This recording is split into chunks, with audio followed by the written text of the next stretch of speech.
From the Conference Center, Desde el Teatro del Centro de Conferencias en Salt Lake City, Utah, esta es la sesión del sábado por la mañana de la Conferencia General Semestral número 190 de la Iglesia de Jesucristo de los Santos de los Últimos Días. Los discursantes han sido seleccionados de entre las autoridades y los oficiales generales de la Iglesia. La música para esta sesión está a cargo del Coro del Tabernáculo de la Manzana del Templo. Esta transmisión es un servicio público de Bonneville Distribution. Se prohíbe cualquier reproducción, grabación, transcripción o uso de otra índole de este programa sin el debido consentimiento por escrito. El presidente Henry B. Eyring, segundo consejero de la primera presidencia de la Iglesia, dirigirá esta sesión.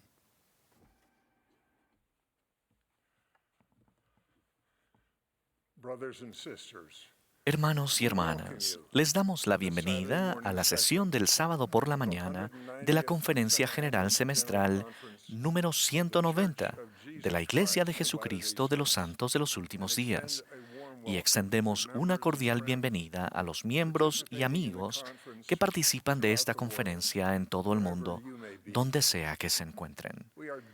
Estamos profundamente agradecidos por la tecnología que nos permite reunirnos una vez más.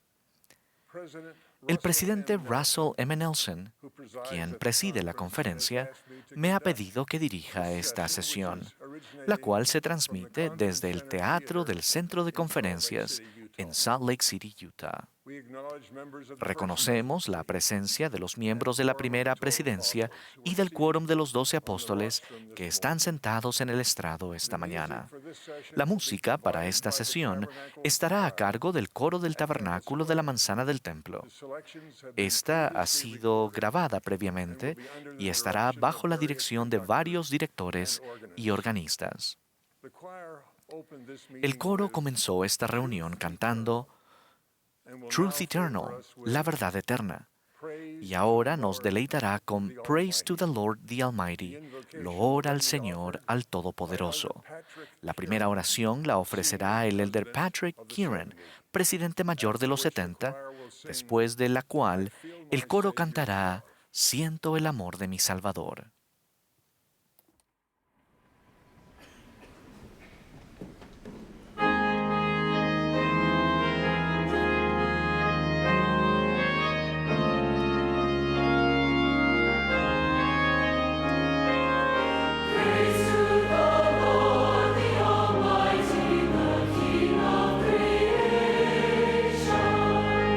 Oh, my soul, praise Him, for He is thy help and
Our dear Father in heaven, Nuestro amado Padre we Celestial, gratefully gather nos reunimos aquí en esta conferencia mundial para regocijarnos en la vida, el ministerio y el don expiatorio de nuestro Salvador Jesucristo.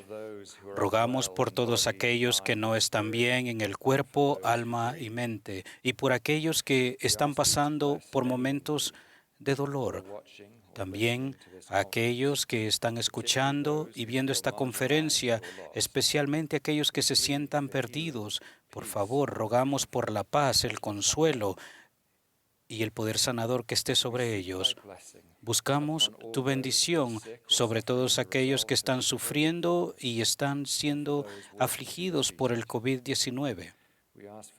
También te pedimos por la guía para que bendigas a todos los líderes del mundo a medida que puedan regresar a la gracia y dignidad y a tener una vida pública y civilizada.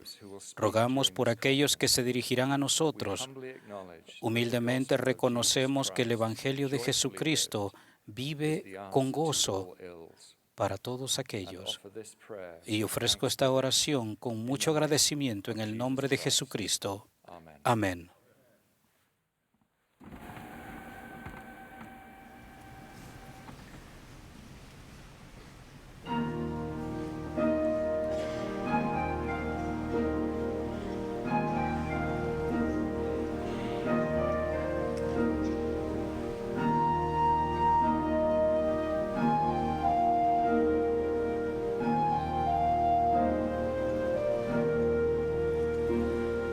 Feel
Ahora tendremos el privilegio de escuchar a nuestro amado profeta, el presidente Russell M. Nelson.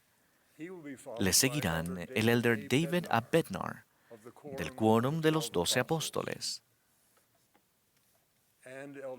y el elder Scott D. Whiting, de los 70. Luego nos dirigirá la palabra la hermana Michelle D. Craig, primera consejera de la Presidencia General de las Mujeres Jóvenes.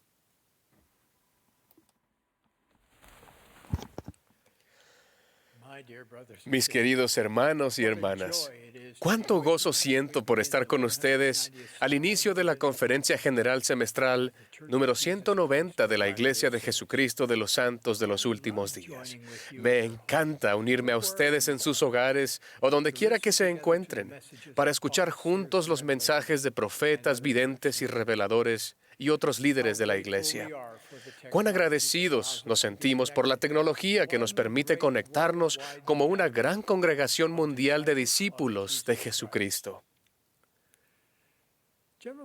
La conferencia general del mes de abril fue vista por más personas que ninguna otra conferencia anterior, y tenemos toda expectativa de que eso ocurrirá de nuevo. En los últimos meses, una pandemia mundial, incendios forestales devastadores y otros desastres naturales han puesto nuestro mundo al revés. Me lamento con cada uno de ustedes que ha perdido a un ser querido durante este tiempo y ruego por todos los que estén sufriendo en estos momentos. Mientras tanto, la obra del Señor sigue adelante con firmeza. En medio del distanciamiento social, las mascarillas y las reuniones en Zoom, hemos aprendido a hacer algunas cosas de forma diferente y otras incluso de manera más eficaz. Los momentos inusuales pueden brindar recompensas inusuales. Nuestros misioneros y líderes de misión han sido ingeniosos, resilientes y extraordinarios. Aun cuando la mayoría de los misioneros han tenido que encontrar maneras nuevas y creativas de hacer su trabajo, muchas misiones han reportado que han estado enseñando más que antes. Tuvimos que cerrar los templos por un tiempo y algunos proyectos de construcción se retrasaron brevemente. Pero ahora todos siguen adelante. En el año 2020, habremos dado la palada inicial de 20 templos nuevos. La obra de historia familiar ha crecido de forma exponencial. Se han creado muchos barrios y estacas nuevos. Y nos complace informar que la Iglesia ha brindado ayuda humanitaria relacionada con la pandemia a 895 proyectos en 150 países. El aumento del estudio del Evangelio en muchos hogares está resultando en testimonios y relaciones familiares más fuertes. Una madre escribió: "Nos sentimos mucho más cerca de nuestros hijos y nietos ahora que nos reunimos por Zoom todos los domingos. Cada uno de ellos se turna para expresar lo que piensa sobre Ven, sígueme. Las oraciones por los integrantes de la familia han cambiado porque entendemos mejor lo que necesitan. Es mi oración que como pueblo estemos aprovechando este tiempo singular para crecer espiritualmente. Estamos aquí en la tierra para ser probados, para ver si escogeremos seguir a Jesucristo, arrepentirnos regularmente, aprender y progresar. Nuestro espíritu anhela progresar, y la mejor manera de hacerlo es permaneciendo firmes en la senda de los convenios. En medio de todo, nuestro Padre Celestial y su Hijo Jesucristo nos aman y se preocupan por nosotros. Ellos y sus santos ángeles velan por nosotros. Sé que eso es verdad. Al reunirnos para escuchar las palabras que el Señor ha inspirado a sus siervos que expresen, les invito a meditar en la promesa que el Señor hizo. Él declaró que todo aquel que quiera puede asirse a la palabra de Dios, que es viva y poderosa, que partirá por medio toda la astucia y las artimañas del diablo y guiará al discípulo de Cristo por un camino estrecho y angosto.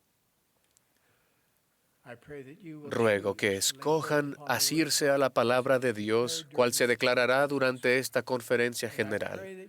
Ruego que sientan el amor perfecto del Señor por ustedes. En el sagrado nombre de Jesucristo. Amén.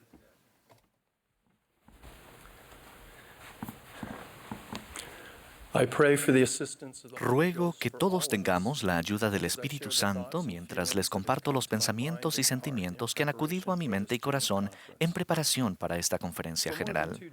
Durante más de 2 décadas antes de ser llamado a servir tiempo completo en la Iglesia, trabajé como profesor y administrador universitario. Mi responsabilidad principal como profesor era ayudar a los alumnos a que aprendan por sí mismos. Un elemento vital de mi trabajo consistía en crear, calificar y brindar comentarios sobre el desempeño de los alumnos en las pruebas. Como sabrán por experiencia personal, las pruebas no suelen ser la parte del proceso de aprendizaje que más gusta a los alumnos. Sin embargo, las pruebas periódicas son absolutamente esenciales para el aprendizaje. Una prueba eficaz nos ayuda a comparar lo que necesitamos saber con lo que realmente sabemos sobre un tema específico. Proporciona además un estándar con el cual evaluar nuestro aprendizaje y desarrollo. Asimismo, las pruebas en la escuela de la vida son un elemento vital de nuestro progreso eterno. Sin embargo, es curioso que la palabra prueba no se encuentra ni una sola vez en el texto de los libros canónicos en inglés. Más bien, se utilizan palabras como probar, examinar y escudriñar para describir varios modelos para demostrar debidamente nuestro conocimiento espiritual, nuestra comprensión y devoción al eterno plan de felicidad de nuestro Padre Celestial y nuestra capacidad de procurar las bendiciones de la expiación del Salvador. Aquel que fue el autor del plan de salvación describió el propósito mismo de nuestra aprobación terrenal al utilizar las palabras probar, examinar y escudriñar en las escrituras antiguas y modernas. Y con esto los probaremos, para ver si harán todas las cosas que el Señor su Dios les mandare. Consideren esta súplica del salmista David. Pruébame, oh Jehová, y examíname, escudriña mi mente y mi corazón, porque tu misericordia está delante de mis ojos, y en tu verdad he andado. Y en 1833 el Señor declaró, no temáis, pues, a vuestros enemigos, porque he decretado en mi corazón probaros en todas las cosas, dice el Señor, para ver si permanecéis en mi convenio aún hasta la muerte, a fin de que seáis hallados dignos. Al año 2020 lo ha caracterizado en parte una pandemia mundial que nos ha probado, examinado y escudriñado de muchas formas. Ruego que como personas y familias estemos aprendiendo las valiosas lecciones que solo las experiencias difíciles nos pueden enseñar. Espero también que todos reconozcamos más plenamente la grandeza de Dios y que Él consagre nuestras aflicciones para nuestro provecho. Hay 2 principios básicos que pueden guiarnos y fortalecernos al enfrentar circunstancias que nos prueban y escudriñan en nuestra vida, cualesquiera que sean. Primero, el principio de la preparación y segundo, el principio de seguir adelante con firmeza en Cristo. Primero, la preparación. Como discípulos del Salvador, se nos manda lo siguiente: preparad todo lo que fuere necesario y estableced una casa, sí, una casa de oración, una casa de ayuno, una casa de fe, una casa de instrucción, una casa de gloria, una casa de orden, una casa de Dios. También se nos promete: si estáis preparados, no temeréis. y para que os escapéis del poder del enemigo y vengáis a mí, un pueblo justo, sin mancha e irreprochable. Estos pasajes de las Escrituras proporcionan un marco perfecto para organizar y preparar nuestra vida y nuestro hogar, tanto temporal como espiritualmente. Nuestros esfuerzos por prepararnos para las experiencias probatorias de la vida terrenal deben seguir el ejemplo del Salvador, que de modo progresivo crecía en sabiduría y en estatura y en gracia para con Dios y los hombres. Un equilibrio combinado de preparación intelectual, física, espiritual y social. Una tarde, hace unos meses, Susan y yo hicimos un inventario de nuestro almacenamiento de alimentos y suministros de emergencia. En ese momento, el COVID-19 se extendía rápidamente y una serie de terremotos habían sacudido nuestra casa en Utah. Desde los primeros días de nuestro matrimonio, nos hemos esforzado por seguir el consejo profético sobre cómo prepararnos para desafíos imprevistos, por lo que el examinar nuestro estado de preparación en medio del virus y de los terremotos parecía algo bueno y oportuno. Queríamos saber la calificación que habíamos obtenido en estas pruebas inesperadas. Aprendimos bastante. En muchos aspectos, nuestro trabajo de preparación era satisfactorio. Sin embargo, en otros aspectos era necesario mejorar, porque no habíamos reconocido ni atendido ciertas necesidades particulares de manera oportuna. También nos reímos mucho. Descubrimos, por ejemplo, provisiones en un armario aislado que habían sido parte de nuestro almacenamiento de alimento durante décadas.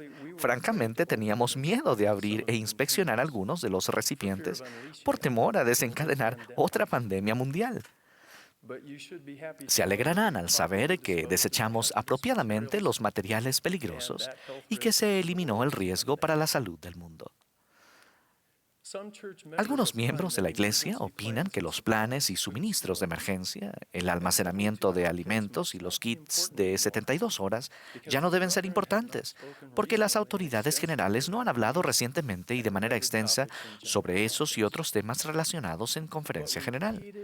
Sin embargo, durante décadas, los líderes de la Iglesia han proclamado repetidas advertencias para que nos preparemos.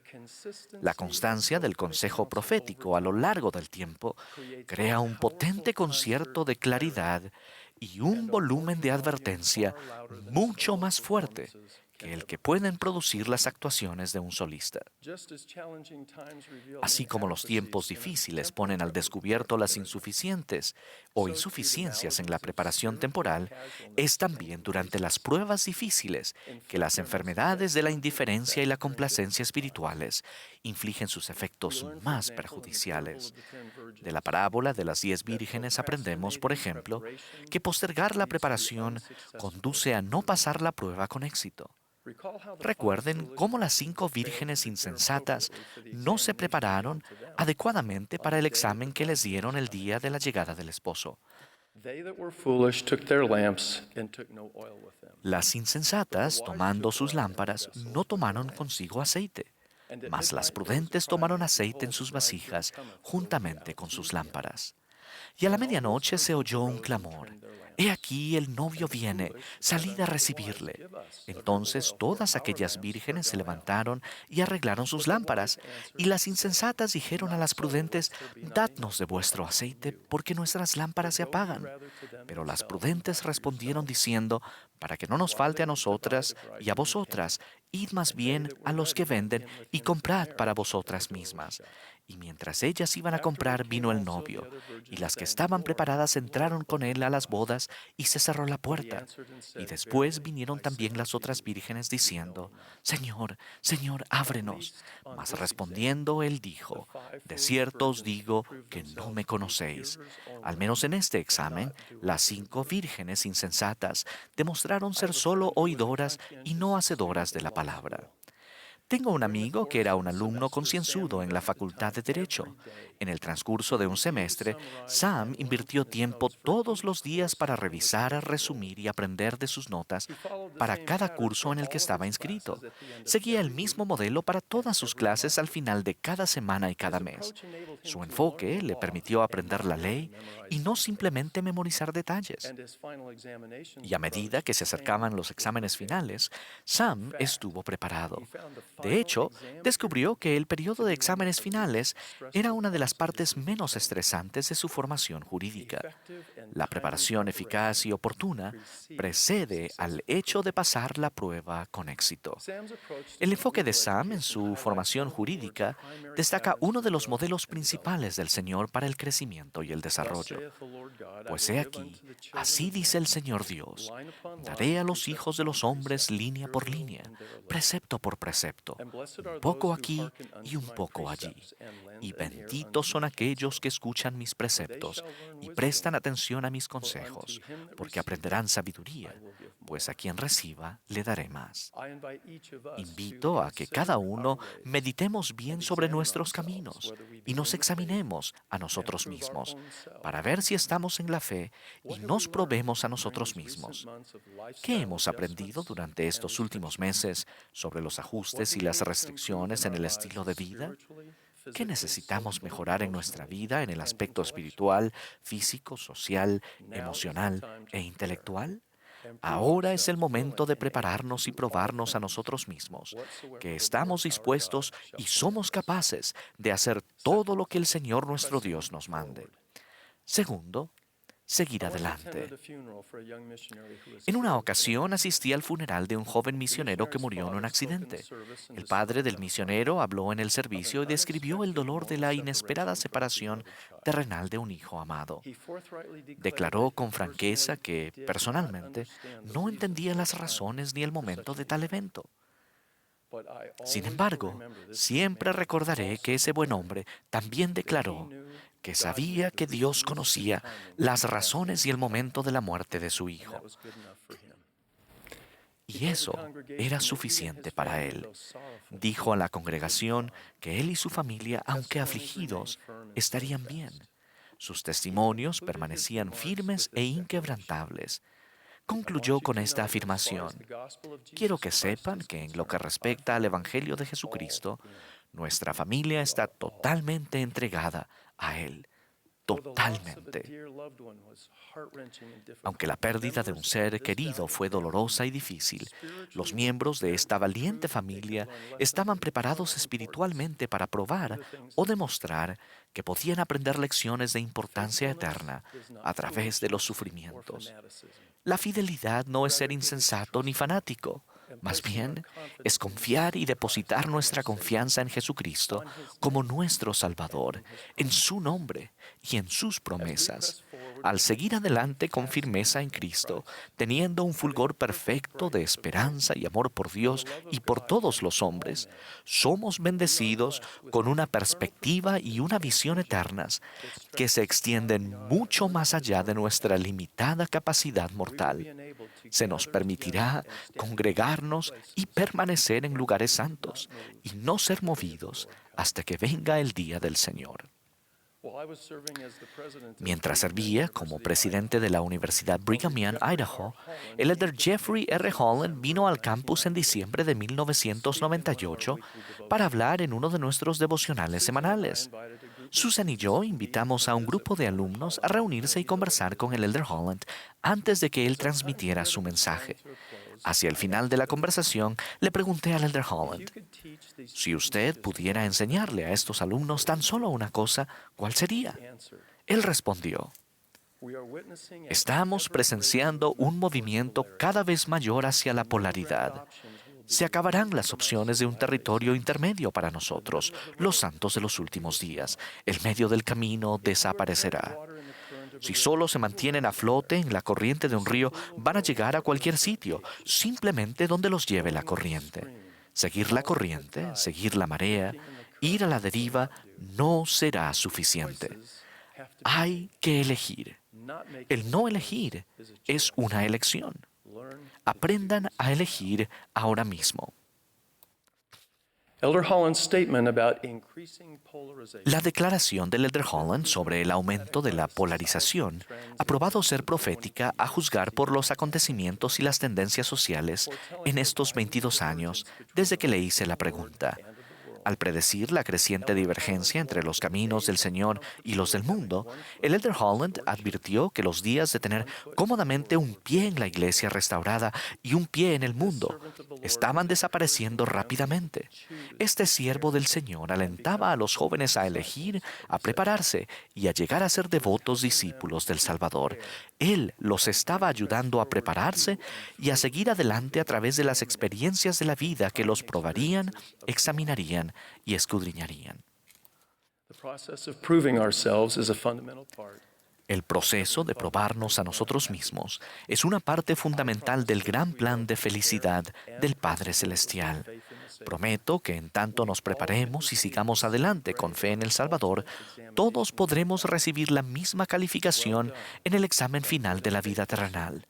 Bien, buen siervo y fiel, sobre poco has sido fiel, sobre mucho te pondré. Entra en el gozo de tu Señor. Testifico que Dios el Padre Eterno es nuestro Padre. Jesucristo es su Hijo unigénito y viviente, nuestro Salvador y Redentor. Testifico de estas verdades en el sagrado nombre del Señor Jesucristo. Amén.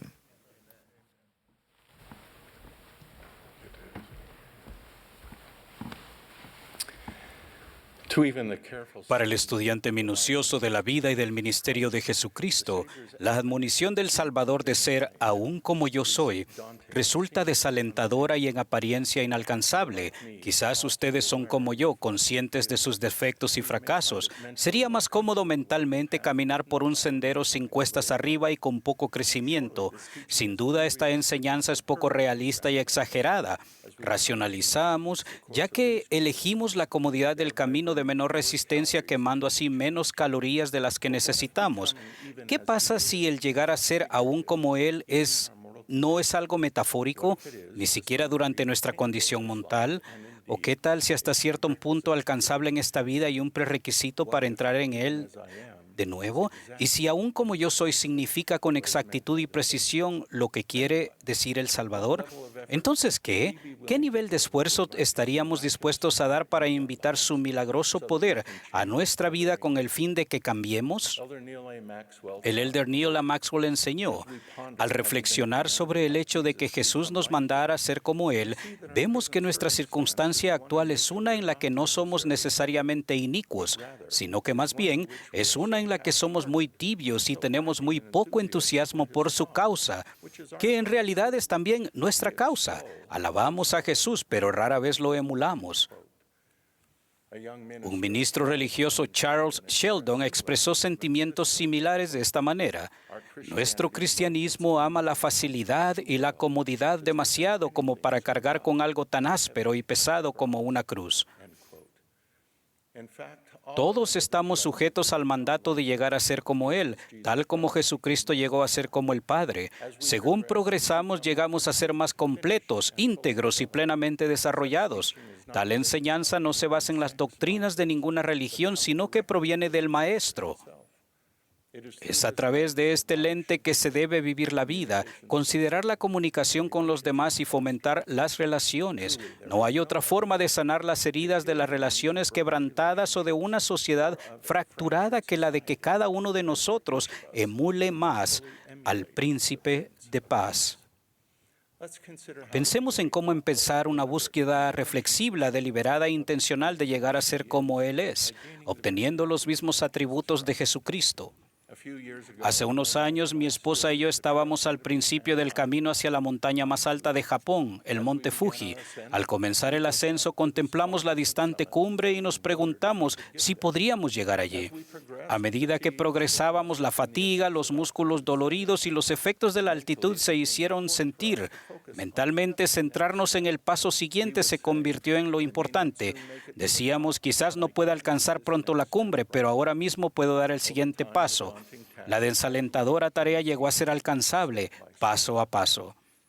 El primer paso en esta senda para llegar a ser como Jesucristo es tener el deseo de conseguirlo.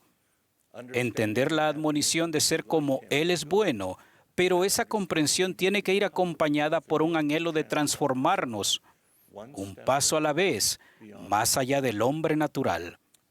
Para desarrollar ese deseo debemos saber quién es Él, saber algo de su carácter y buscar sus atributos en las Escrituras, los servicios de adoración y otros lugares santos. Al saber más acerca de Él, veremos sus atributos reflejados en los demás. Esto nos animará en nuestra búsqueda, porque si otras personas pueden lograr en cierta medida sus atributos, nosotros también. Si somos honestos con nosotros mismos, la luz de Cristo en nuestro interior nos susurra que hay una distancia entre el lugar donde estamos y el carácter deseado del Salvador. Esa honestidad es vital a fin de progresar para llegar a ser como Él. La honestidad es uno de sus atributos. Aquellos de nosotros que seamos valientes, podríamos preguntarle a un familiar, al cónyuge, a un amigo o a un líder espiritual, ¿qué atributo de Jesucristo necesitamos?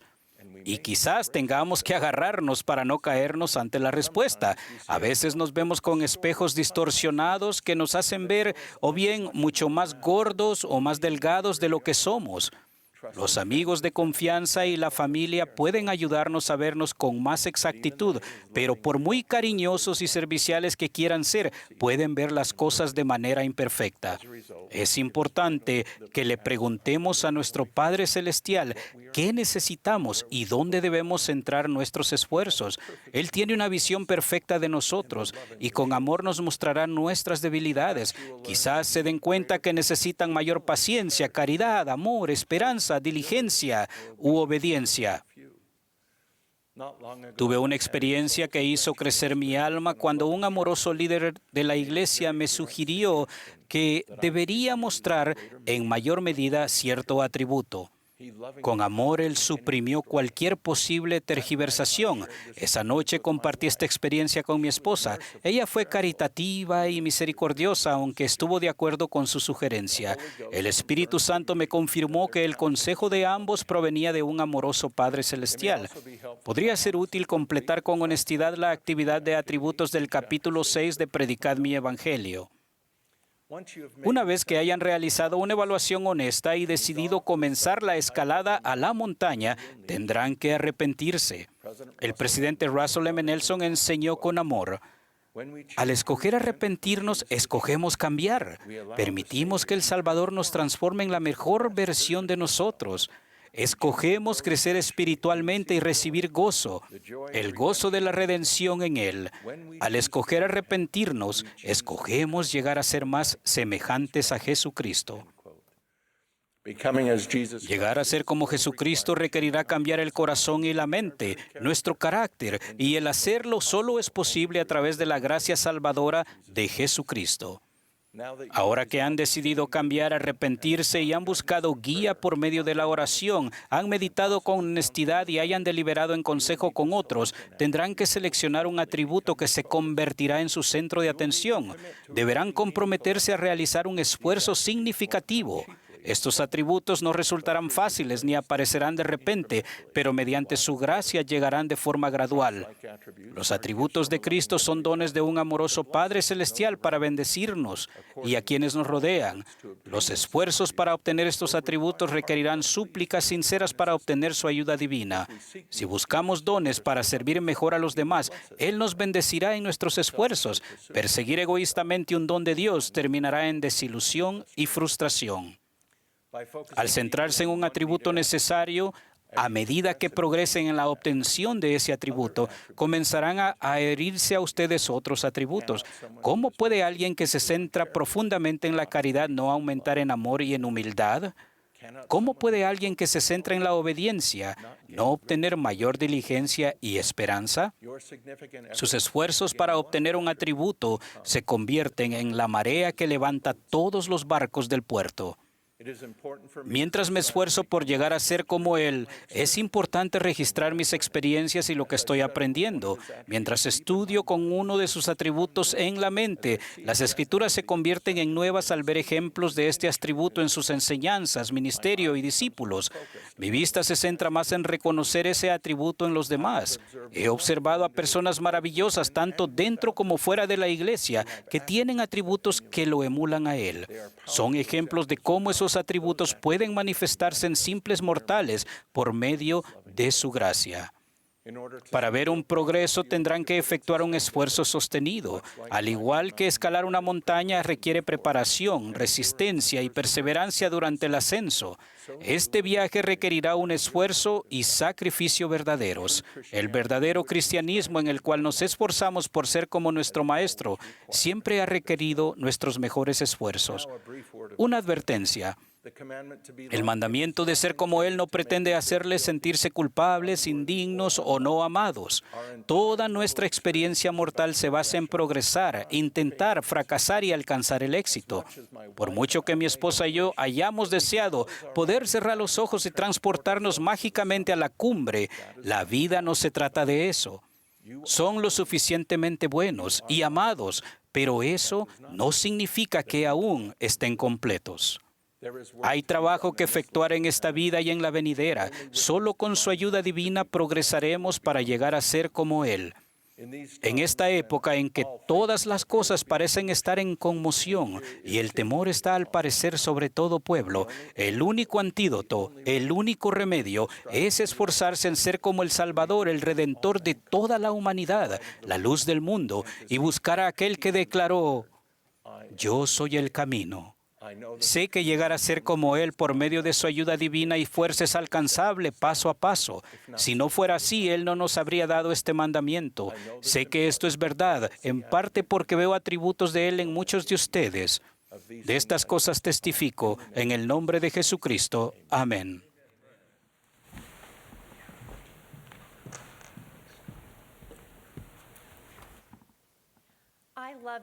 Me encanta el relato del Antiguo Testamento acerca de un siervo del profeta Eliseo. Una mañana temprano, el joven se despertó, salió y descubrió que la ciudad estaba rodeada por un gran ejército que estaba decidido a destruirla. Le dijo a Eliseo: "Oh, Señor mío, ¿qué haremos?". Eliseo le respondió: "No tengas miedo, porque son más los que están con nosotros que los que están con ellos". Eliseo sabía que el joven necesitaba algo más que consuelo. Necesitaba una visión. Entonces oró Eliseo: "Te ruego, oh Jehová, que abra sus ojos para que vea".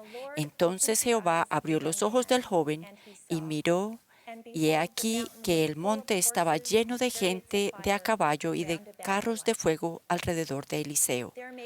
Podría haber momentos en los que ustedes, como el criado, se encuentren luchando por ver cómo está actuando Dios en su vida, o sientan que están siendo sitiados, cuando las pruebas de la vida terrenal los pongan de rodillas. Esperen y confíen en Dios y en su tiempo, porque pueden confiar en Él con todo su corazón. Sin embargo, aquí hay una segunda enseñanza. Mis queridos hermanos y hermanas, ustedes también pueden orar para que el Señor les abra los ojos y vean algo que no verían normalmente. Quizás las cosas más importantes que debamos ver con claridad es quién es Dios y quiénes somos nosotros realmente, hijos e hijas de padres celestiales con una naturaleza divina y un destino eterno. Pídanle a Dios que les revele estas verdades, así como lo que Él siente por ustedes. Cuanto mejor entiendan sus verdaderos propósito e identidad en el fondo de su alma, más influirá ello en toda su vida. El comprender cómo nos ve Dios nos prepara el camino para ayudarnos a ver a los demás como Él los ve. El columnista David Brooks dijo: "Muchos de los grandes problemas de nuestra sociedad derivan de que las personas no sienten que se las ve ni se las conoce. Hay un atributo fundamental en el que todos debemos mejorar, el atributo de vernos unos a otros más profundamente y ser vistos más profundamente. Jesucristo ve a las personas profundamente. Él ve sus necesidades y quiénes pueden llegar a ser. Donde otros vieron pescadores, pecadores o publicanos, Jesús vio discípulos. Donde otros vieron a un hombre poseído por demonios, Jesús miró más allá de la aflicción exterior, lo reconoció y lo sanó. Aún en nuestras ocupadas vidas, podemos seguir el ejemplo de Jesús y ver a las personas, sus necesidades, su fe, sus dificultades y quiénes pueden llegar a ser. Cuando oro para que el Señor me abra los ojos para ver aquellas cosas que no vería normalmente, a menudo me hago dos preguntas y presto atención a las impresiones que llegan. ¿Qué es lo que estoy haciendo y debería dejar de hacer? ¿Y qué es lo que no estoy haciendo y debería comenzar a hacer? Hace unos meses, durante la Santa Cena, me hice esas preguntas y quedé sorprendida por la impresión que recibí. Deja de mirar el teléfono mientras esperas en fila. Mirar el teléfono en las filas había llegado a ser casi automático. Me parecía que era un buen momento para hacer varias cosas a la vez, ponerme al día con el correo electrónico, ver los titulares o revisar las publicaciones de las redes sociales. A la mañana siguiente me encontré esperando en una fila larga en una tienda. Saqué el teléfono y entonces recordé la impresión que había recibido. Guardé el teléfono y miré a mi alrededor. Vi a un caballero mayor en la fila delante de mí. Su carrito estaba vacío salvo por unas latas de comida para gatos. Me sentí un poco incómoda y simplemente le dije, veo que tiene un gato.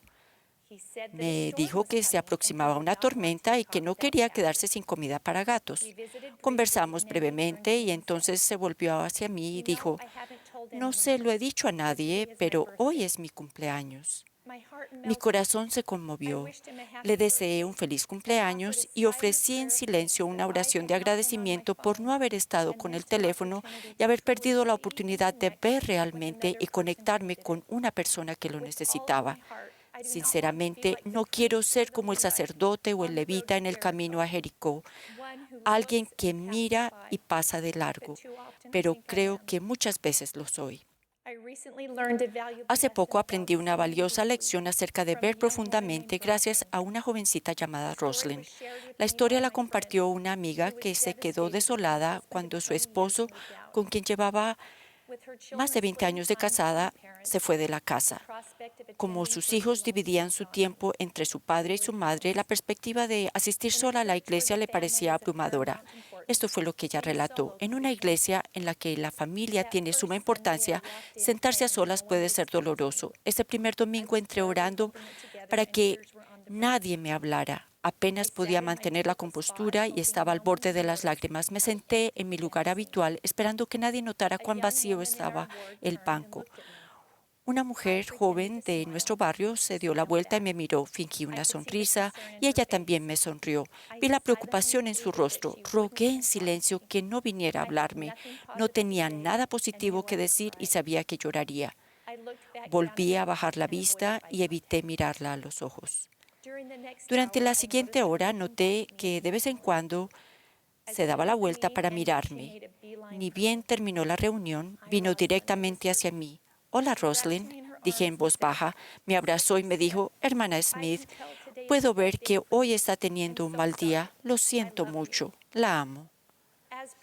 Como había previsto, empecé a llorar cuando me volvió a abrazar. Sin embargo, al marcharme pensé, quizás sí pueda superar esto después de todo. Esa dulce jovencita de 16 años me buscó cada domingo durante el resto del año para abrazarme y preguntar, ¿cómo está? Aquello marcó una gran diferencia en cómo me sentía al ir a la capilla. La verdad es que empecé a depender de esos abrazos.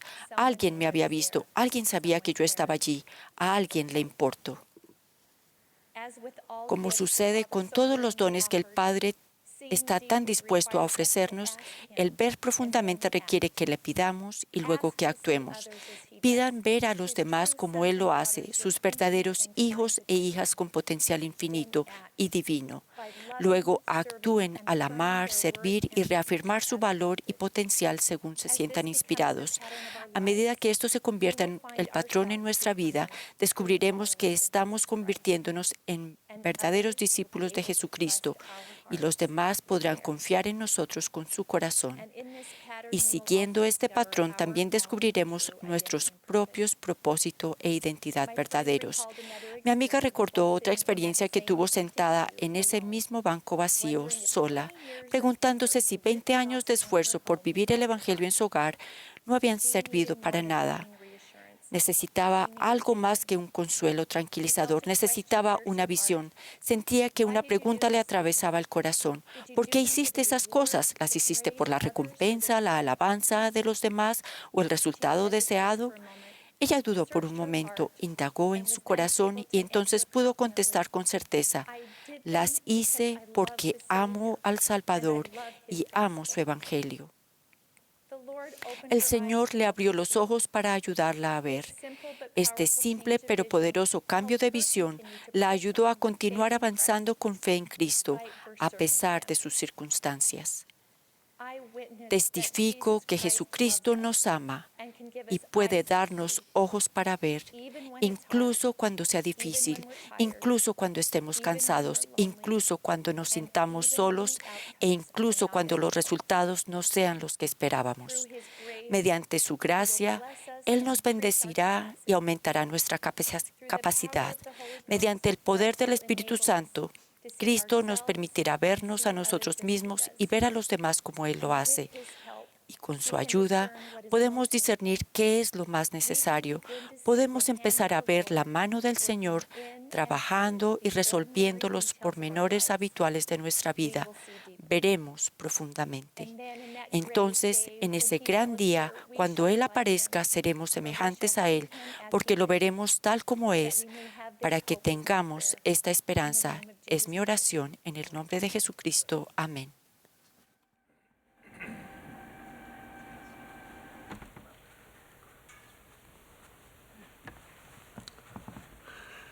We invite you, wherever you may be, Los invitamos, allí donde estén, a que se unan al coro para cantar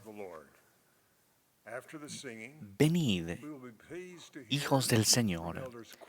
Después del himno tendremos el privilegio de escuchar al elder Quentin L. Cook y al elder Ronald A. Rasband del Quórum de los 12 Apóstoles.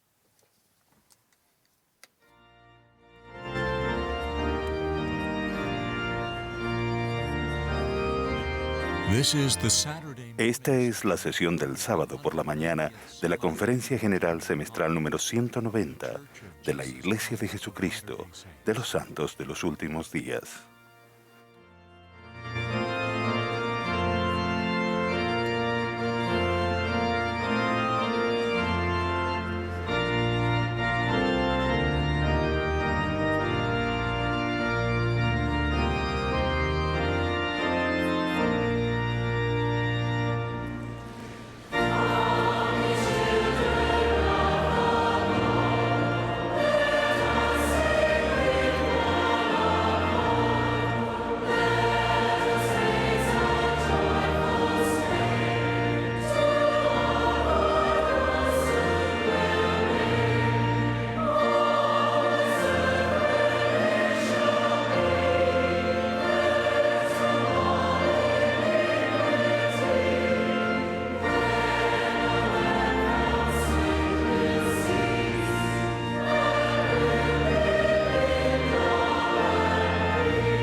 Righteousness and unity La rectitud y la unidad son profundamente significativas.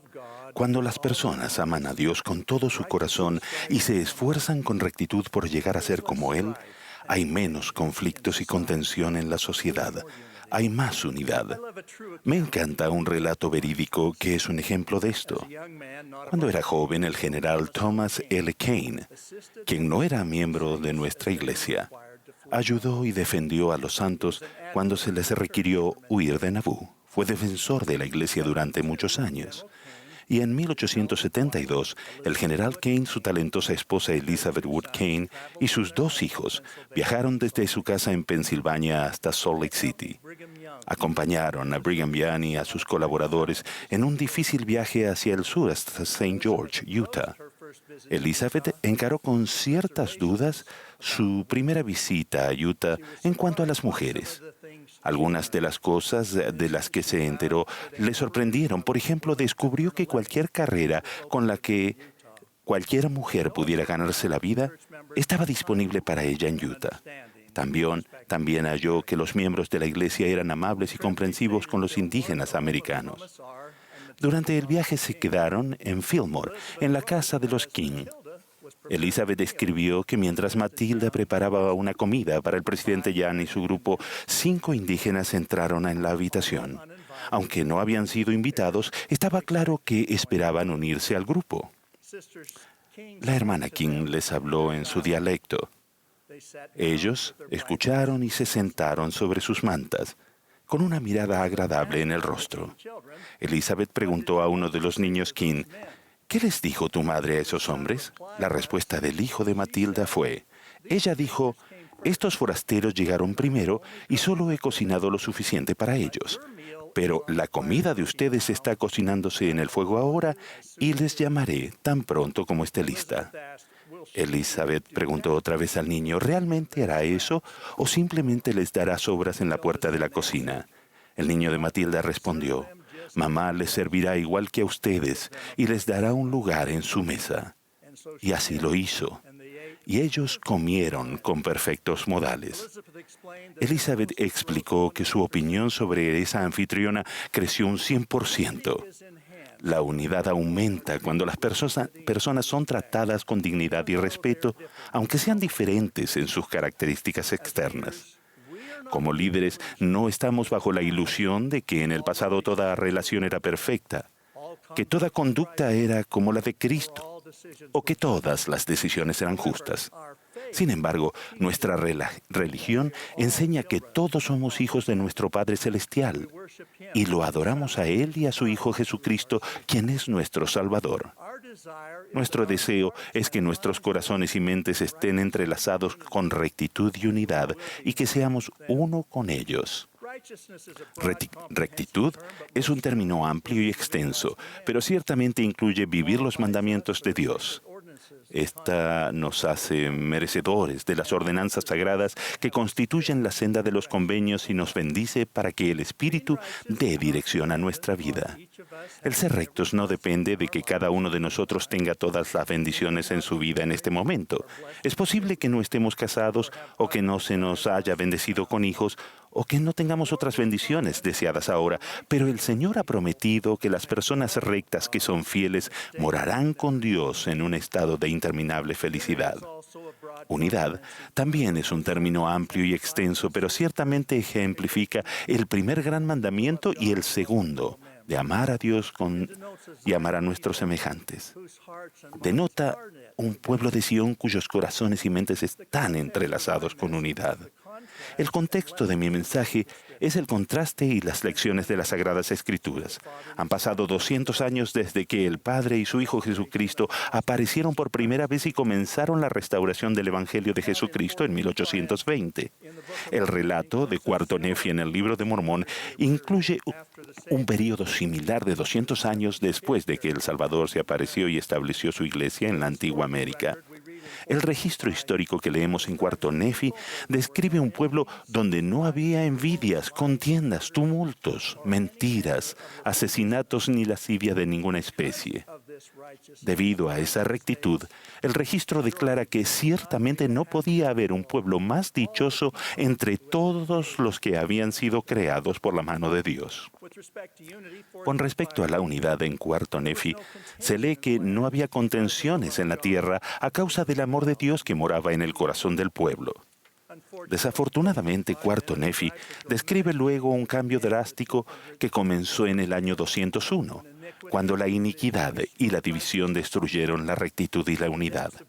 Las profundidades de la depravación que se produjo en ese tiempo fueron tan inicuas que finalmente el gran profeta Mormón se lamenta con su hijo Moroni diciendo: «Oh, mi hijo, ¿cómo puede un pueblo como este que se deleita tanta abominación, cómo podemos esperar que Dios detenga su mano en juicio contra nosotros?» En esta dispensación, aunque vivimos en una época especial, el mundo no ha sido bendecido con la rectitud y la unidad escritas en Cuarto Nefi. De hecho, vivimos en momentos de divisiones particulares. Sin embargo, los millones que han aceptado el Evangelio de Jesucristo se han comprometido a lograr tanto la rectitud como la unidad.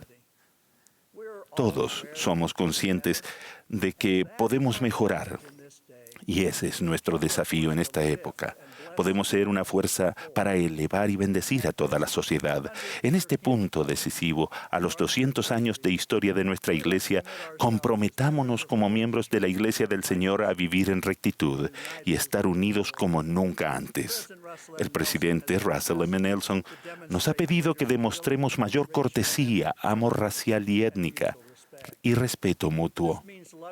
Esto significa amarnos unos a otros y a Dios, aceptar a todos como hermanos y hermanas y ser verdaderamente un pueblo de Sión. Con nuestra doctrina que incluye a todos, podemos ser un oasis de unidad y celebrar la diversidad. Unidad y diversidad no son cosas opuestas.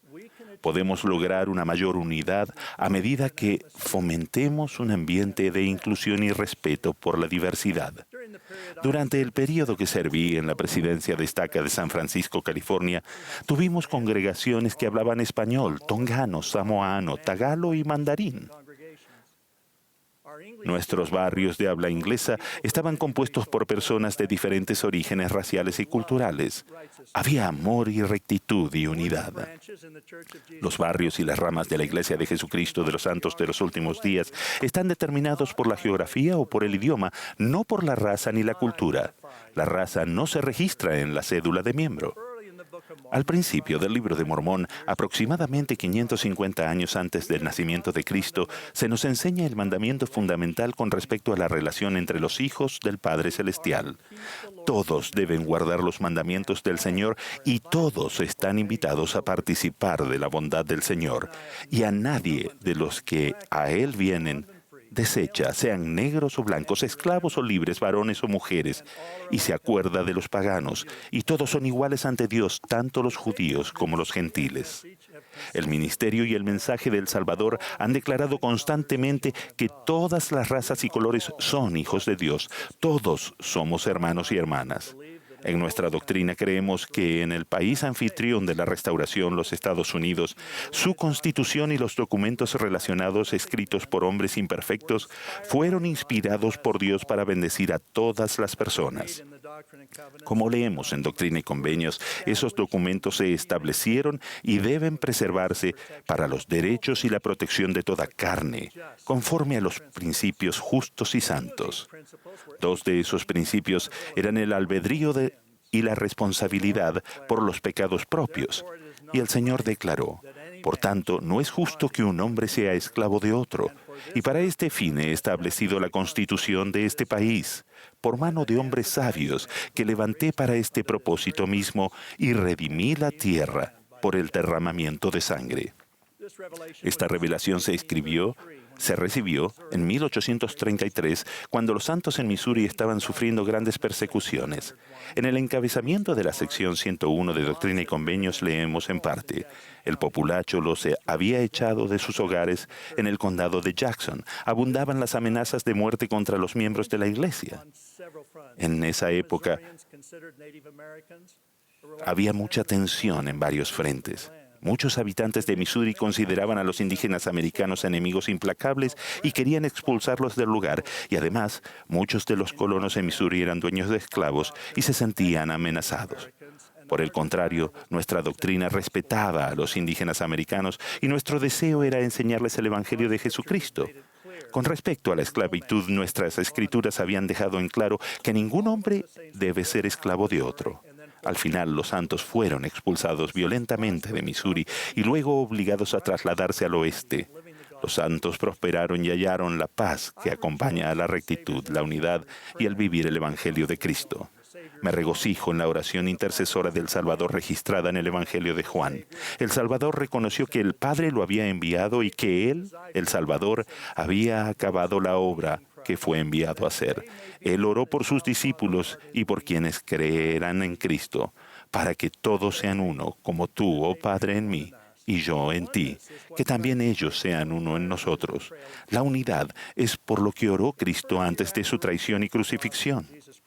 En el primer año después de la restauración del Evangelio de Jesucristo, registrado en la sección 38 de Doctrina y Convenio, el Señor habla de guerras e iniquidad y declara: yo os digo, sed uno, y si no sois uno, no sois mío.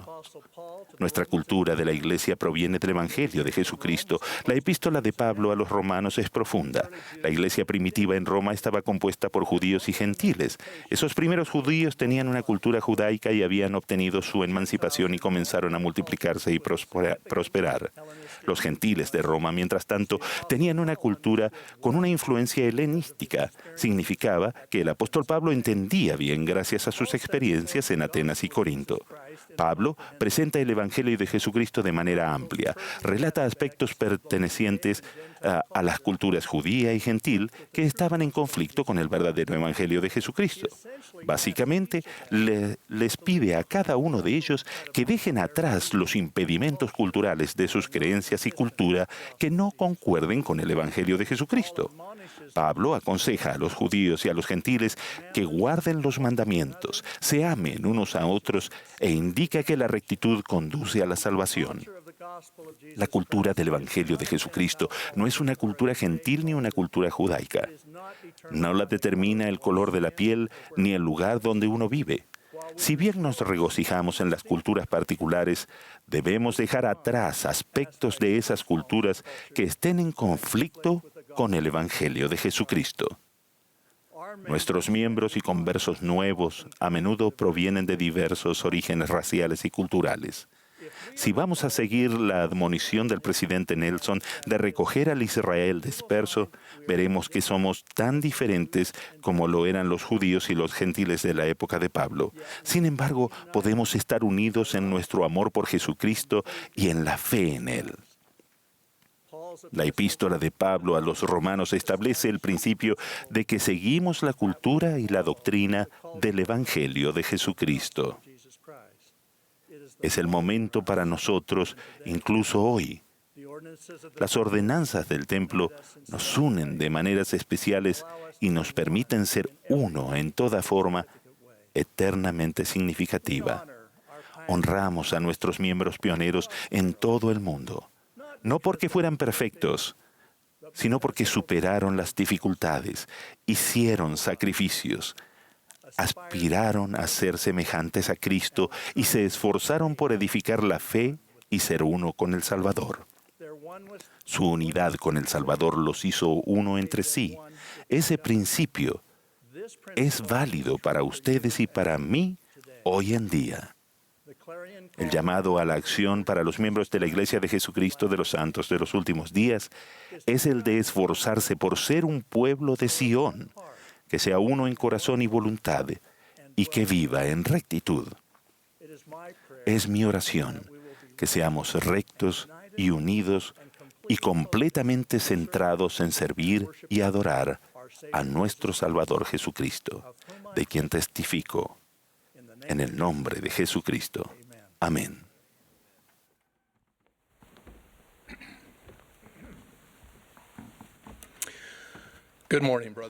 Buenos días, hermanos y hermanas. Como discípulo de nuestro Salvador Jesucristo, he esperado con anhelo la oportunidad de reunirnos de manera virtual desde todos los rincones del mundo para esta conferencia. Este ha sido un año de lo más inusual. Para mí comenzó con una asignación de la primera presidencia de dedicar al Señor un santo templo en Durban, Sudáfrica. Nunca olvidaré la grandiosidad del edificio, pero más que el entorno, atesoraré por siempre la dignidad de las personas que estaban tan bien preparadas para entrar en ese sagrado edificio. Llegaron listas para participar de una de las bendiciones supremas de la restauración, la dedicación de una casa del Señor. Llegaron con corazones llenos de amor por Él y por su expiación. Llegaron rebosantes de gratitud hacia nuestro Padre Celestial por brindar las ordenanzas sagradas que llevan a la exaltación. Llegaron dignas. Los templos, sin importar dónde se encuentren, se elevan por encima de los caminos del mundo. Todos los templos santos de los últimos días en el mundo, los 168, se erigen como testimonios de nuestra fe en la vida eterna y del gozo de vivirla con nuestra familia y nuestro Padre Celestial. La asistencia al templo aumenta nuestra comprensión de la Trinidad y del Evangelio sempiterno, de nuestro compromiso de vivir y enseñar la verdad y de nuestra disposición a seguir el ejemplo de nuestro Señor y Salvador Jesucristo. En el exterior de cada templo de la iglesia se encuentran las palabras «Santidad al Señor». El templo es la casa del Señor y un santuario para resguardarse del mundo. Su espíritu envuelve a quienes adoran dentro de esas paredes sagradas. Él establece las normas por las cuales entramos como sus invitados. Mi suegro, Blaine Twitchell, uno de los mejores hombres que he conocido, me enseñó una gran lección. La hermana Rasban y yo fuimos a visitarlo cuando se aproximaba al fin de su trayecto terrenal. Cuando entramos en la habitación, su obispo estaba a punto de irse. Al momento de saludar al obispo, pensé, ¿qué obispo tan agradable se encuentra aquí ministrando a un miembro fiel de su barrio? Le dije a Blaine, qué amable de parte del obispo venir a visitarte. Blaine me miró y respondió, fue mucho más que eso. Le pedí que viniera porque deseaba tener mi entrevista para la recomendación para el templo. Deseo irme recomendado al Señor. Y lo hizo. La frase recomendado al Señor ha permanecido conmigo. Le ha dado una perspectiva nueva al hecho de ser entrevistados con regularidad por nuestros líderes de la iglesia. La recomendación para el templo es tan importante que en los primeros días de la iglesia y hasta 1891, el presidente de la iglesia firmaba todas las recomendaciones, ya sean jóvenes o adultos. Su entrevista para la recomendación para el templo no tiene que ver con qué hacer y qué no hacer.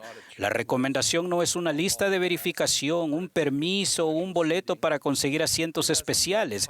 Tiene un propósito mucho más elevado y santo, a fin de ser merecedores del honor de tener una recomendación para el templo. Deben vivir en armonía con las enseñanzas de la Iglesia de Jesucristo de los Santos de los Últimos Días.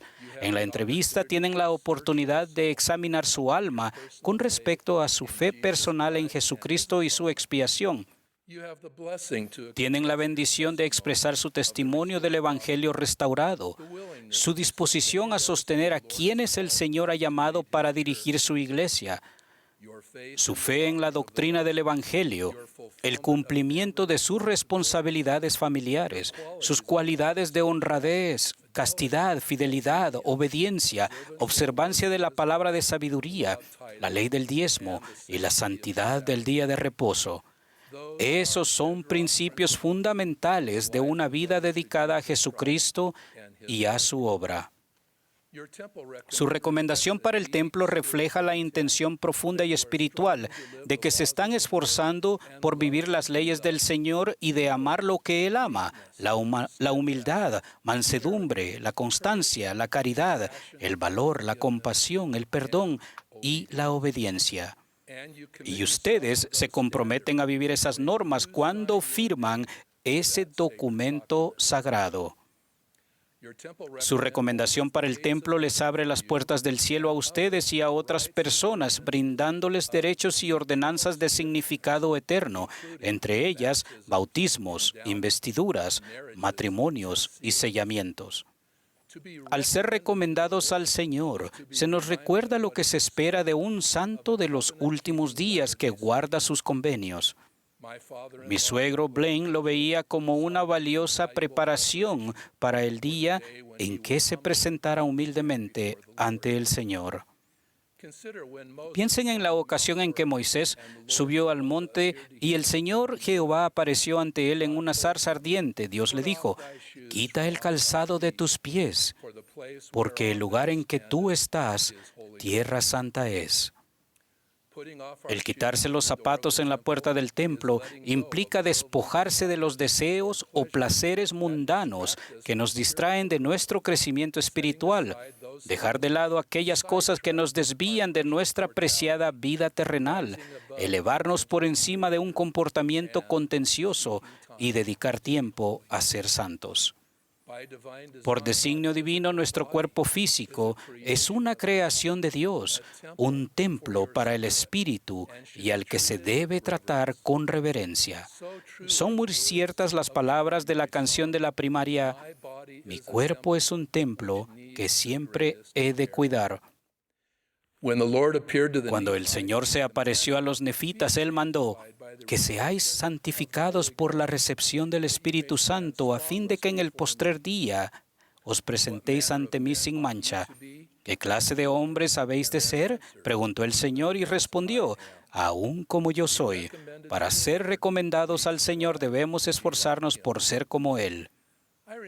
Recuerdo cuando escuché al presidente Howard W. Hunter en su primer discurso como 14º presidente de la Iglesia. Él dijo: «Lo que deseo de todo corazón es que todos los miembros de la Iglesia sean dignos de entrar en el templo. Complacería mucho al Señor que todo miembro adulto fuera digno de recibir una recomendación para el templo y obtuviera una». Yo agregaría que una recomendación de uso limitado establecerá una senda clara para nuestros jóvenes. El presidente Nelson recordó las palabras del presidente Hunter. Ese día, 6 de junio de 1994, la recomendación para el templo se convirtió en un objeto diferente en mi billetera. Antes de eso era un medio para lograr un fin. Era el medio que me permitía entrar a una sagrada casa del Señor. Pero luego de que él hiciera esa declaración, se convirtió en un fin en sí mismo. Se convirtió en mi símbolo de obediencia a un profeta de Dios. Si aún no han recibido una recomendación o si ésta ha caducado, pónganse en fila frente a la puerta del obispo, tal como lo hicieron los primeros santos frente a la puerta del templo de Nabú en 1845 y 1846. Mis antepasados se encontraban entre esos fieles. Estaban abandonando su hermosa ciudad y dirigiéndose al oeste, pero sabían que en el templo les esperaban experiencias sagradas. Sarah Rich, al referirse al empinado sendero de Iowa, escribió: «De no haber sido por la fe y el conocimiento que se nos impartió en ese templo, nuestro viaje habría sido como dar un salto al vacío».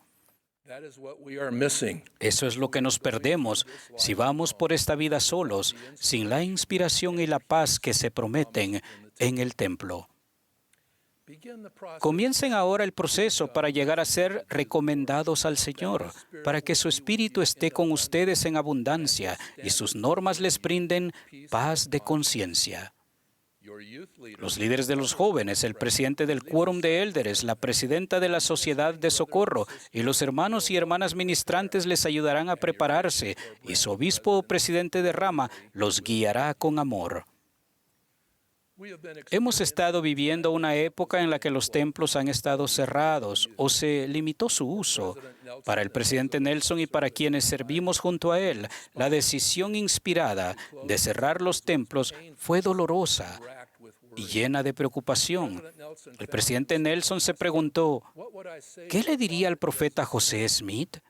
¿Qué le diría a Brigham Young, a Wilford Woodruff y a los otros presidentes, hasta el presidente Thomas S. Monson?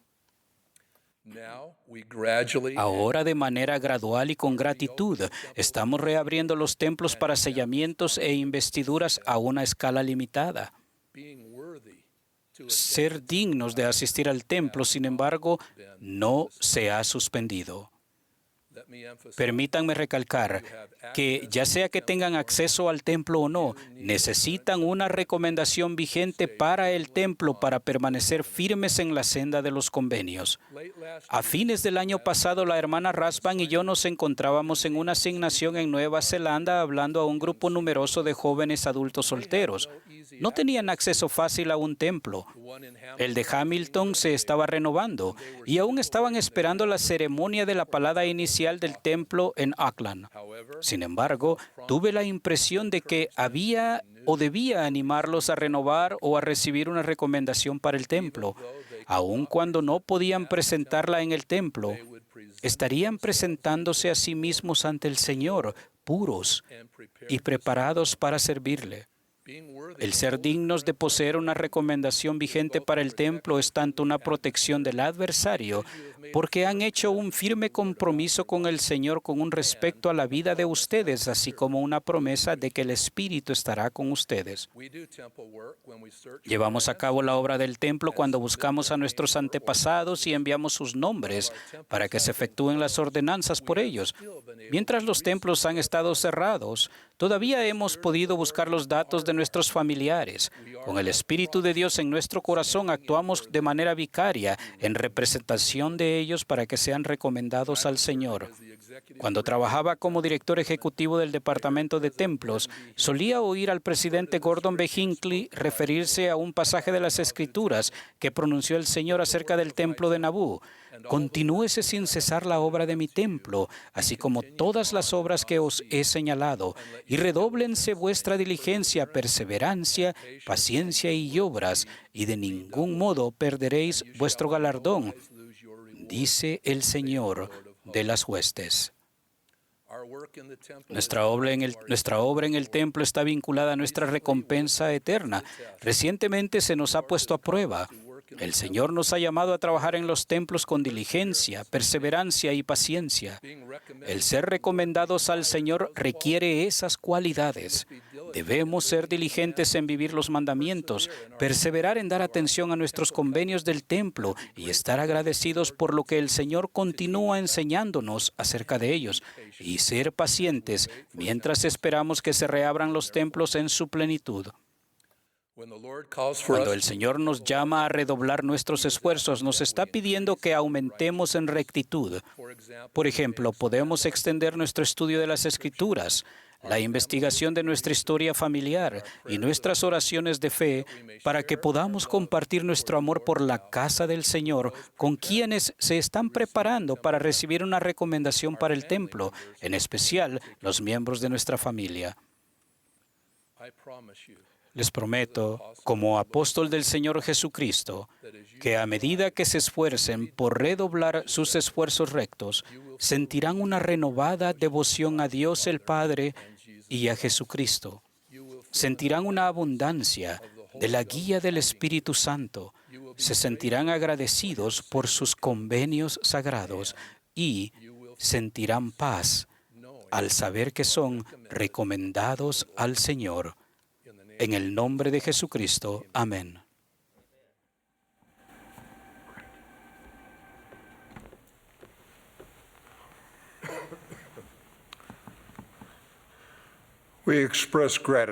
Agradecemos al coro del tabernáculo de la manzana del templo por la bella música.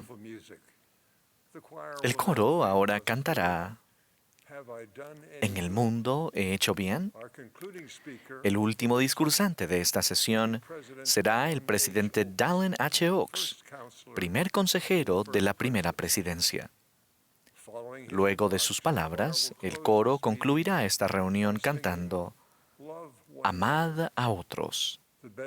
La última oración la ofrecerá el elder Juan A. Uceda, de los 70.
Las enseñanzas del Señor son por la eternidad y para todos los hijos de Dios.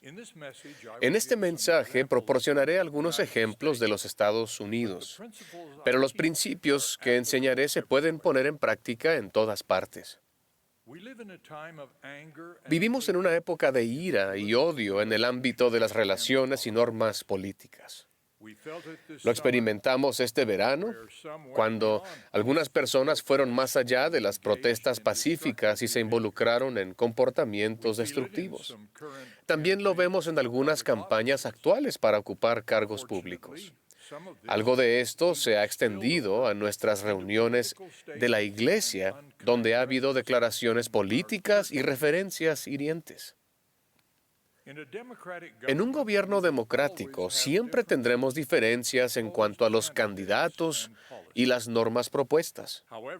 No obstante, como seguidores de Cristo, debemos renunciar a la ira y al odio con que se debaten o condenan las decisiones políticas en muchos casos.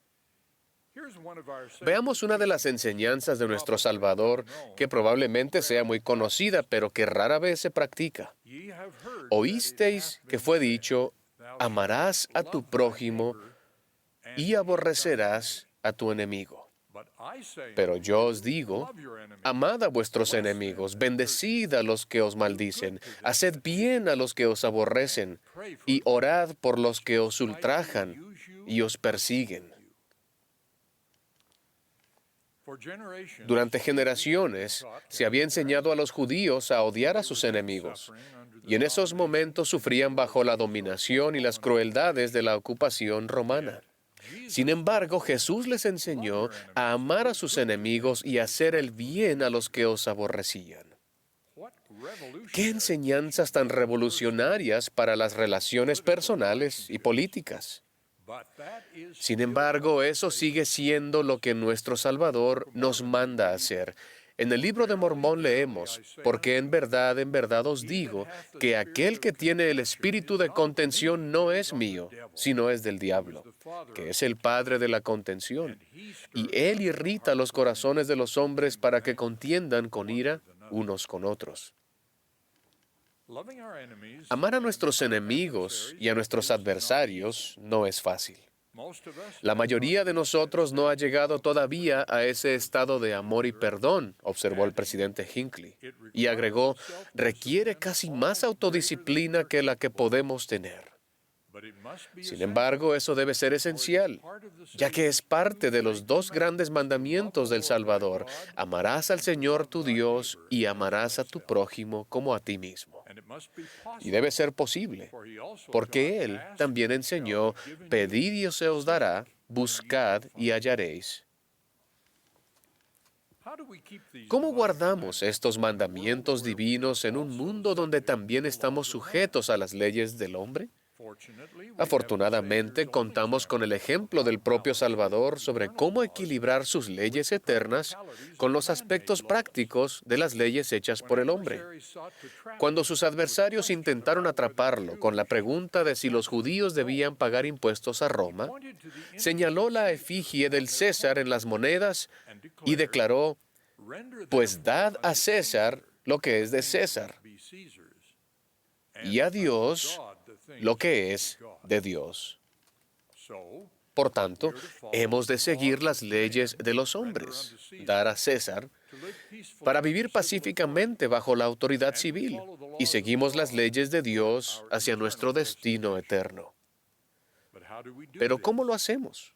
En especial, ¿cómo aprendemos a amar a nuestros adversarios y enemigos?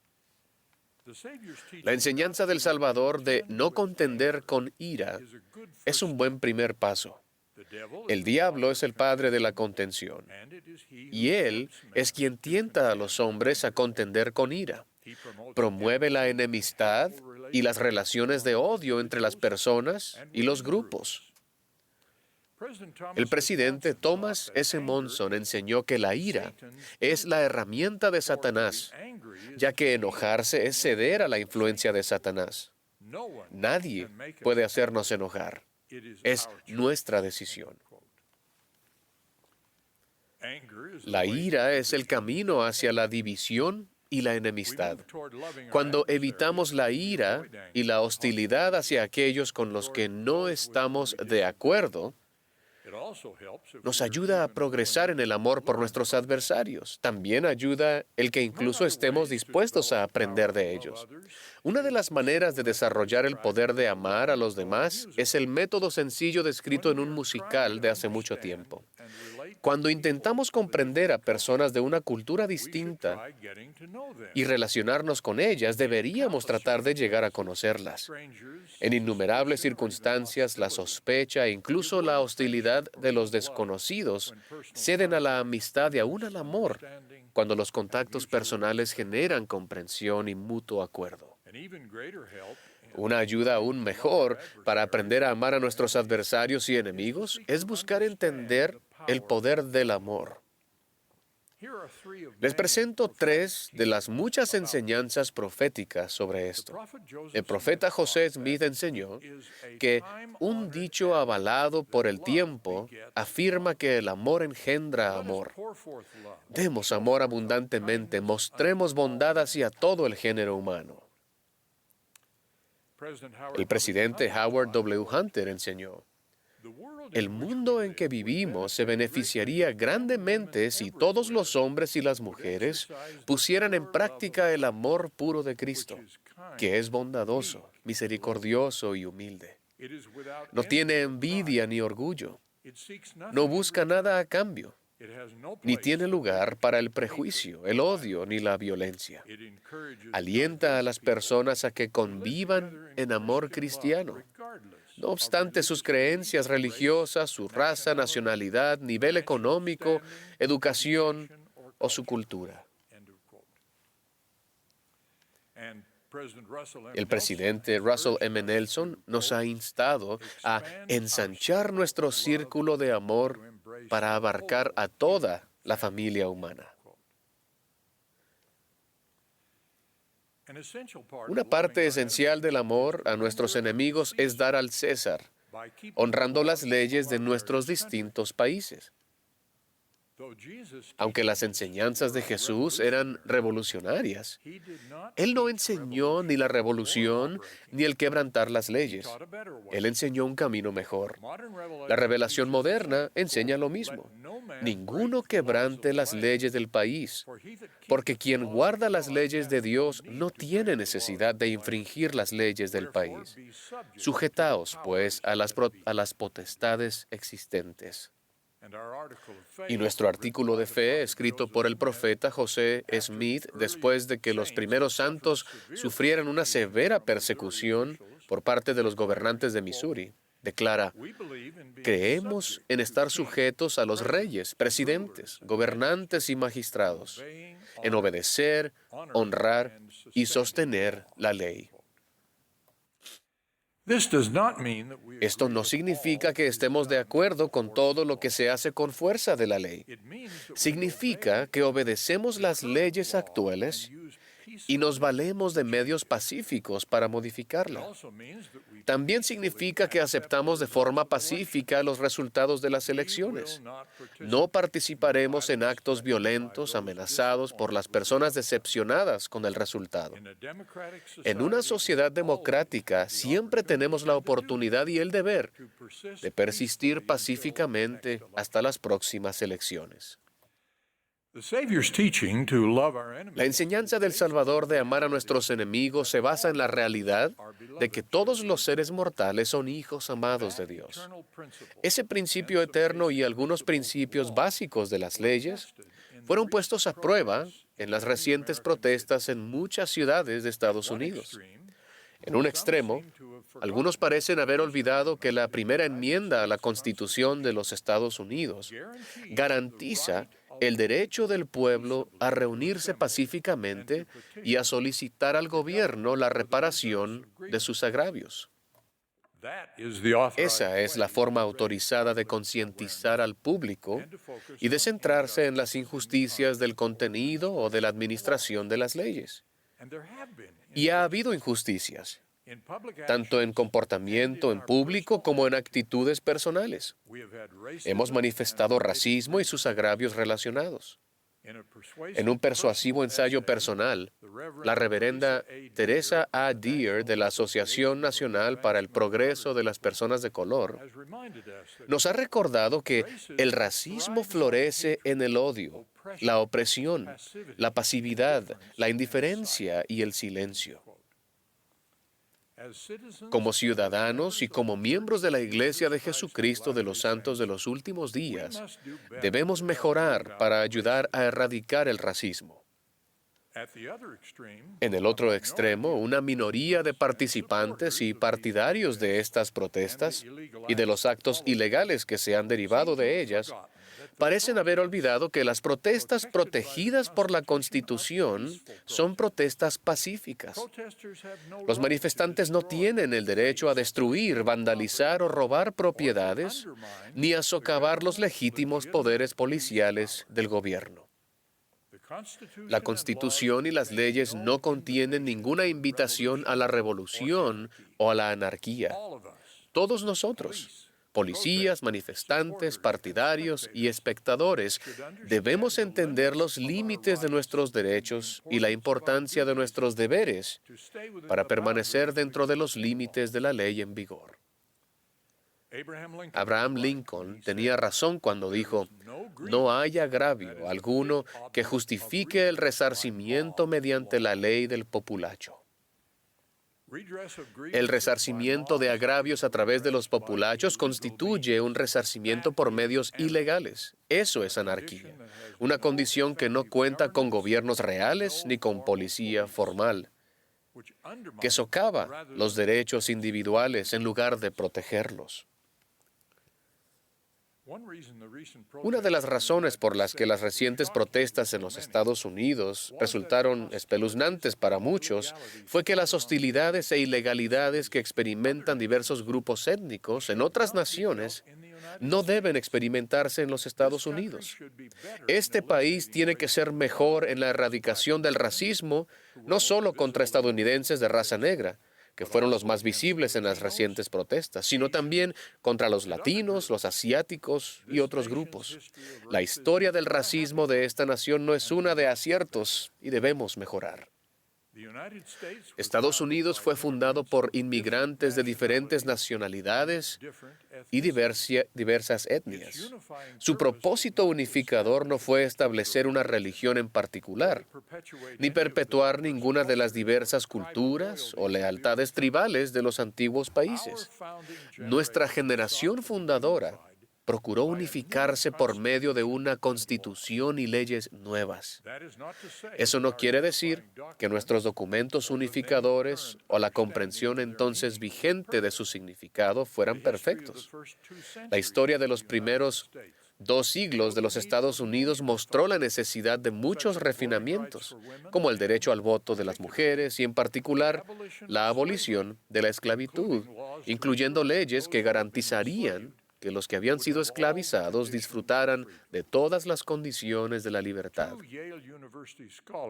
2 eruditos de la Universidad de Yale nos recordaron hace poco: a pesar de todos sus defectos, los Estados Unidos está provisto de manera única para unir a una sociedad diversa y dividida. Sus ciudadanos no tienen que elegir entre una identidad nacional y el multiculturalismo. Los estadounidenses pueden tener ambas cosas. Sin embargo, la clave es el patriotismo constitucional. Debemos permanecer unidos por y a través de la Constitución, independientemente de nuestros desacuerdos ideológicos. Hace muchos años, un ministro de Asuntos Exteriores británico brindó este magnífico consejo durante un debate en la Cámara de los Comunes. Ni tenemos aliados eternos, ni tenemos enemigos perpetuos. Nuestros intereses son eternos y perpetuos, y es nuestro deber atender esos intereses. Esa es una buena razón secular para atender los intereses eternos y perpetuos en los asuntos políticos. Además, la doctrina de la Iglesia del Señor nos enseña otro interés eterno para guiarnos. Las enseñanzas de nuestro Salvador que inspiraron la Constitución de los Estados Unidos y las leyes básicas de muchos de nuestros países. La lealtad a la ley vigente en lugar de la lealtad a los aliados temporales es la mejor forma de amar a nuestros adversarios y a nuestros enemigos, a medida que buscamos la unidad en la diversidad. Saber que todos somos hijos de Dios nos proporciona una visión divina del valor de todas las personas y la voluntad y la capacidad de elevarnos por encima de los prejuicios y el racismo. Después de haber vivido en muchas partes de esta nación, el Señor me ha enseñado que es posible obedecer y procurar mejorar las leyes de nuestra nación y también amar a nuestros adversarios y a nuestros enemigos.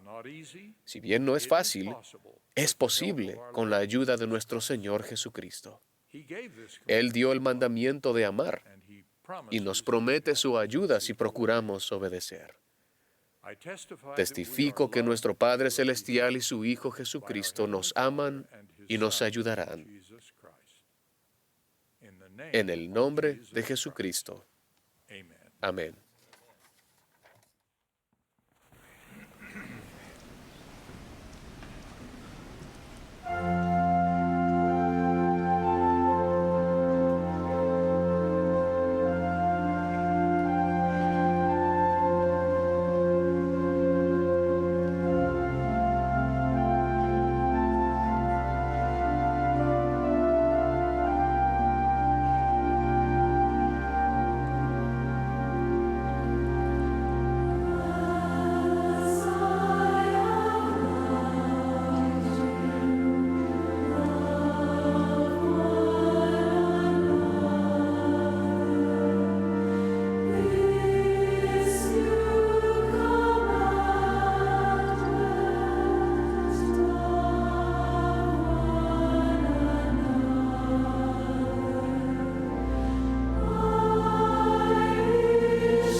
Our dear and kind, Nuestro amado Padre Celestial, inclinamos nuestra cabeza ante ti al concluir esta maravillosa sesión de la Conferencia General. Estamos aquí para expresar nuestra gratitud por tu amor y misericordia, por tu Hijo, por su vida, sus enseñanzas, su maravilloso amor por nosotros, su sacrificio expiatorio y su resurrección. Oramos especialmente el día de hoy por los jóvenes y los niños, para que puedan ver y sentir dentro de ellos las verdades hermosas y bellas y dulces del Evangelio restaurado. Rogamos otra vez por aquellos que están enfermos y afligidos de cualquier manera. Tu amado Hijo declaró a los nefitas de la antigüedad que Él es la luz y la vida del mundo. Así que rogamos que en nuestros hogares y comunidades podamos recibir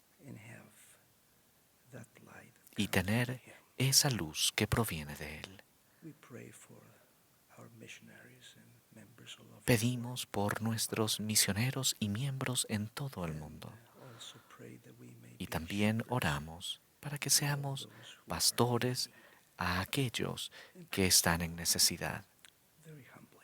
Y lo hacemos con humildad en el nombre de tu amado Hijo Jesucristo. Amén.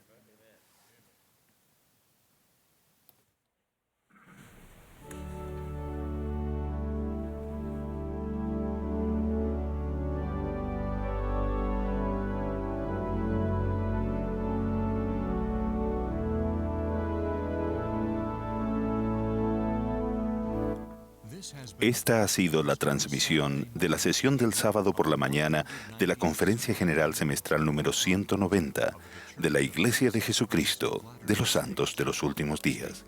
Los discursantes fueron seleccionados de entre las autoridades y oficiales generales de la Iglesia.